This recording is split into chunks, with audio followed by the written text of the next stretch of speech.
C'est un échec des États-Unis à l'ONU et cette réunion a été l'occasion d'une nouvelle passe d'armes, notamment entre Washington et Moscou. L'ambassadeur russe accusant les Américains d'hypocrisie avec ce texte, eux qui ont refusé à 3 reprises toute résolution appelant à un cessez-le-feu jusqu'à présent. Et puis l'ambassadrice américaine dénonçant le cynisme, dit-elle, des Russes qui refusent obstinément de voter un texte rédigé par les États-Unis. Pourtant, cette résolution marquait bien un tournant dans la politique des États-Unis vis-à-vis d'Israël et révélait combien Joe Biden est lui-même sous pression. Pression de la communauté internationale qui accuse en gros les États-Unis de complicité dans la crise humanitaire à Gaza.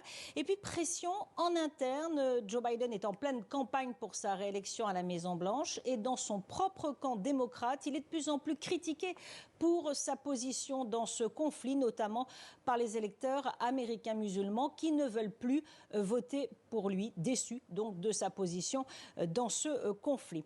Alors les Américains vont continuer leurs efforts sur le terrain pour tenter de négocier un cessez-le-feu avec Israël, mais on l'a entendu, Benyamin Netanyahou veut poursuivre son projet d'offensive terrestre sur Rafah.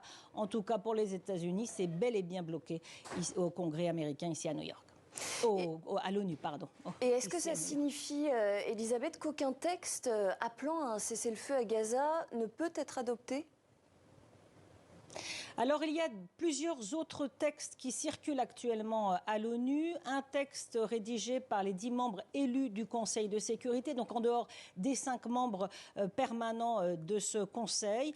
Ce texte qui appelle à un cessez-le-feu sera présenté demain au vote. Et puis, la France a annoncé, c'est Emmanuel Macron qui l'a dit, préparer un texte dans ce sens également. Le président français espère contourner les vétos russes et chinois avec l'aide de la médiation de certains pays arabes. Donc les prochaines heures seront importantes ici à New York.